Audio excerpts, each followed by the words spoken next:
Bismillahirrahmanirrahim. Assalamualaikum warahmatullahi wabarakatuh. Perkenalkan, nama saya Siti Nurhayla Iha. Saya berasal dari Fakultas Keguruan dan Ilmu Pendidikan, Prodi Pendidikan Guru Sekolah Dasar dengan NIM 2018-48057. Di sini saya akan menjelaskan kesimpulan dari materi di mata kuliah seni dan keterampilan. Yang pertama, pengertian seni. Seni adalah proses yang sengaja mengatur dalam suatu cara yang menarik indera atau emosi. Ini mencakup berbagai kegiatan manusia, ciptaan, dan cara berekspresi termasuk musik, tarian, film, patung, dan lukisan.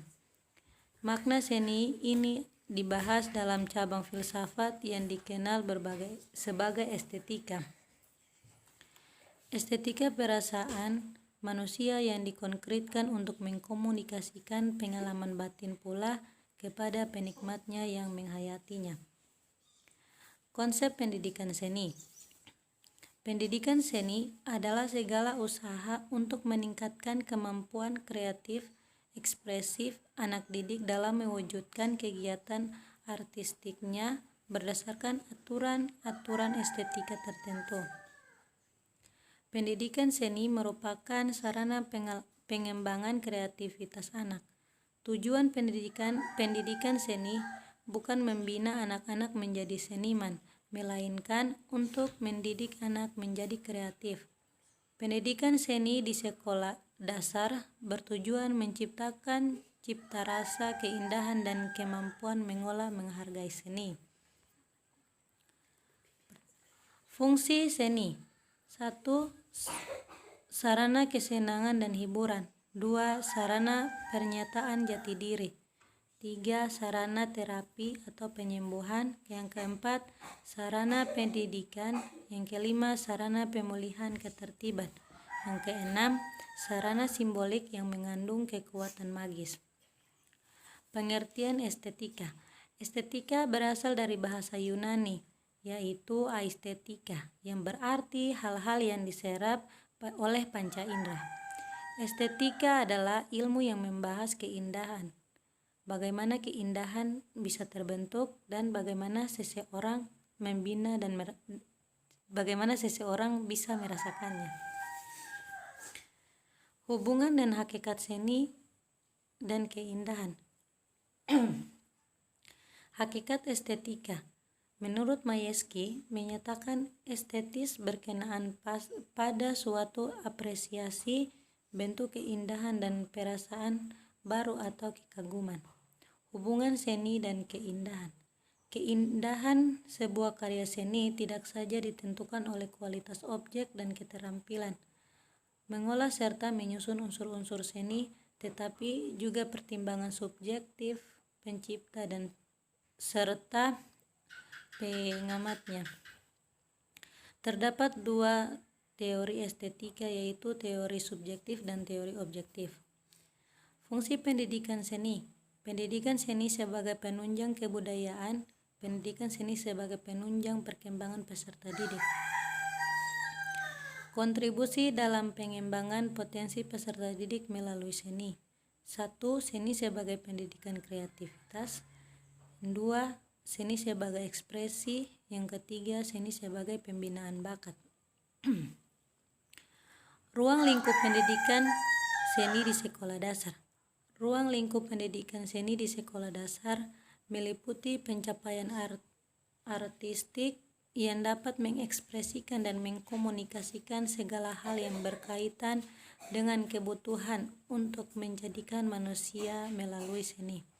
Seni rupa, seni musik, seni tari, dan seni drama. Melalui pendidikan seni, siswa dilatih untuk mengembangkan bakat kreatif, kemampuan dan keterampilan yang dapat ditransfer pada kehidupan kerja sebagai mata pencaharian maupun untuk rekreasi sebagai hobi atau kesenangan. Prinsip dasar pembelajaran melalui seni. Prinsip dasar pembelajaran melalui seni di sekolah menyoroti keunikan dan kontribusinya secara khusus menuju pembelajaran seumur hidup. Bidang utama pembelajaran seni Ada 4 area utama pembelajaran seni, yaitu seni rupa, seni musik, seni tari, dan seni drama. Kurikulum pendidikan seni di sekolah dasar. Istilah kurikulum berasal dari bahasa Latin, yakni curriculae, yang artinya jarak yang harus ditempuh oleh seseorang pelari. Pengertian kurikulum adalah jangka waktu pendidikan yang harus ditempuh oleh siswa yang bertujuan memperoleh ijazah. Kurikulum pendidikan seni di Indonesia terbagi menjadi beberapa, yaitu pendidikan seni setelah kemerdekaan, kurikulum pendidikan seni 1975 dan 1984. Kurikulum pendidikan seni 1994 dan yang terakhir yaitu kurikulum pendidikan 2004 dan kurikulum 2006. Tujuan mata pelajaran seni budaya. 1. Memahami konsep dan pentingnya seni budaya. 2. Menampilkan sikap apresiasi terhadap seni budaya. 3. Menampilkan kreativitas melalui seni budaya. Dan yang keempat, menampilkan peran serta dalam seni budaya pada tingkat lokal, regional, maupun global. Kerangka tujuan dan pendekatan. 1. Ekspresi dalam seni. Pembelajaran ekspresi dalam kurikulum pendidikan seni menggunakan 3 kerangka tujuan dan pendekatan, yaitu A. Melahirkan gagasan untuk seni. B. Kualitas visual yang menggambarkan gagasan. C. Penggunaan media. 2. Tanggapan terhadap bentuk-bentuk visual terbagi menjadi beberapa, yaitu A. Kepekaan persepsi. B. Keterampilan menginterpretasi. C. Menilai karya seni. Selanjutnya, kerangka kerja kurikulum pendidikan seni, di mana fungsi dalam pendidikan umum. Fungsi dalam pendidikan umum terbagi menjadi 3, yaitu 1. Memfasilitasi pemenuhan diri siswa. 2. Mentransmisikan warisan budaya. Yang 3. Mengembangkan kesadaran sosial. Tujuan dalam pendidikan seni terbagi menjadi 3, yaitu 1. Tanggapan dan ekspresi personal dalam seni. Kesadaran terhadap warisan artistik. Yang ketiga, pemahaman terhadap peran seni di masyarakat. Karakteristik perkembangan anak di sekolah dasar. Karakteristik, frase, dan perkembangan tugas anak usia sekolah dasar. 1. Karakteristik dan frase perkembangan anak. Berdasarkan hasil penelitian diperoleh beberapa karakteristik perilaku anak pada usia ini, usia antara 6-12 tahun atau masa kanak-kanak. Menurut Nasution, merincikan beberapa sifat khas anak pada masing-masing fase sebagai berikut. Yang pertama, masa kelas rendah SD dan masa kelas tinggi SD. 2. Perkembangan tugas anak usia sekolah dasar. Dalam kajian psikologi pendidikan, Muhammad Surya mengelompokkan ada 3 ciri utama pada masa sekolah dasar, yaitu dorongan anak untuk keluar rumah dan masuk ke dalam kelompok sosial sebaya. 2. Keadaan fisik yang mendorong anak ke dalam dunia permainan. 3. Dorongan mental untuk memasuki dunia konsep-konsep logika dan komunikasi. Karakteristik perkembangan anak dan implikasinya terhadap pengajaran seni. Yang pertama, karakteristik perkembangan siswa kelas 1 dan 2, di mana terdapat 2 karakteristik umum, yaitu aktif dan mudah gembira dan menyenangi bekerja dengan tangan, di mana implikasinya dalam pengajaran seni yaitu yang pertama, penggunaannya banyak topik sebagai motivasi. Yang kedua, penggunaan tangan dalam kegiatan seni sebagai alat wahana untuk dihubungkan dengan pembelajaran. Karakteristik perkembangan siswa kelas 3 dan 4. Karakteristik umum, koordinasi mata dan tangan telah terimprovisasi. Yang kedua, penggunaan otot kecil telah lebih baik. Implikasinya, siswa akan menggambar bentuk kawan sebagai model sebaya. Yang kedua, siswa akan menggambar pakaian. Karakteristik perkembangan siswa untuk kelas 3, kelas 5 dan 6. Karakteristik umum mulai tumbuh. Sikap kritis dan mandiri. Tumbuh kegemaran dan mengumpulkan karya seni. Implikasinya, siswa akan berdiskusi dalam menilai dengan ahli. Siswa akan berkreasi dengan karya seni yang mewakili hobinya. Karakteristik seni rupa anak sekolah dasar. A. Perkembangan seni rupa anak sekolah dasar. Ada 2 cara untuk memahami perkembangan seni rupa anak, yaitu 1. Mengkaji teori-teori yang berkaitan dengan perkembangan seni rupa anak menurut para ahli. Yang kedua, mengamati dan mengkaji karya anak secara langsung. B. Periodisasi perkembangan seni rupa anak-anak.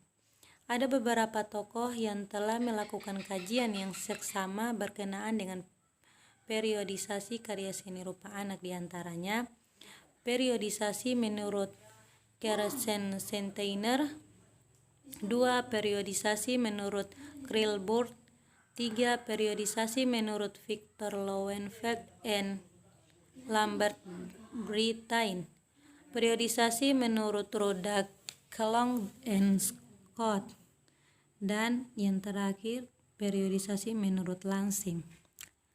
Tahap perkembangan menurut Victor Lowen dan Lambert Brittain dalam kreatif and mental. Sebagai periodisasi perkembangan seni rupa anak sebagai berikut, yaitu yang pertama, masa mencoreng dari umur 2 sampai 4 tahun. Yang kedua, masa prabagan dari umur 4 sampai 7 tahun. Yang ketiga, masa bagan dari umur 7 sampai 9 tahun. Yang keempat, masa realisme awal yang umur 9 sampai 12 tahun. Yang kelima, masa naturalisme semu 12 sampai 14 tahun. Dan yang terakhir, yang keenam, masa penentuan dari umur 14 sampai 17 tahun. Tipologi gambar anak dan sifat lukisan gambar anak. Tipologi gambar anak. Gambar anak dapat mencerminkan karakter anak. Apa yang digambarkan merupakan hasil yang dilihat kemudian dirasakan. Apa yang digambar bukan hanya yang sedang ia pikirkan, melainkan apa yang dilihat dengan perasaan yang diasosiasikan. Dalam In Education Through Art mengklasifikasikan gambar anak menjadi 12, yaitu yang pertama organik, yang kedua lirikal, yang ketiga impresionis, yang keempat ritmikal, yang kelima struktur form, yang keenam sematik, yang ketujuh hepatik, yang kedelapan ekspresionis, yang kesembilan enumeratif, yang ke-10 dekoratif, yang ke-11 romantik, yang ke-12 literari.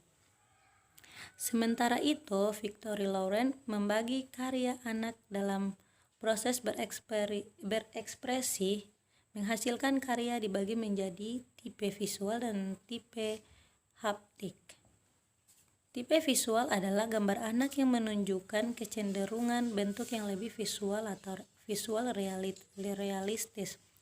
Tipe hepatik menunjukkan kecenderungan ke arah kebentukan yang lebih visual emosional atau upaya penggambaran secara subjektif yang bersifat tentang ekspresi pribadi dan merespon lingkungannya. Sifat lukisan atau gambar anak memiliki keunikan dibandingkan orang dewasa. Hal ini terjadi karena anak-anak masih memiliki keaslian dalam tata ungkapan emosinya dalam bentuk gambaran atau karya. Berdasarkan pendapat Soesatyo bahwa sifat lukisan anak-anak sebagai berikut. Yang pertama, ideografisme. Yang kedua, stereotip atau otomatisme. Yang ketiga, gejala finalitas. Yang keempat perubahan. Yang kelima, transparan. Yang keenam, juxtaposisi. Yang ketujuh, simetris. Yang kedelapan, proporsi. Dan yang kesembilan, lukisan bersifat naratif. Ya, mungkin itu saja kesimpulan materi yang dapat saya sampaikan. Saya memohon maaf apabila ada kesalahan dalam materi ini. Assalamualaikum warahmatullahi wabarakatuh.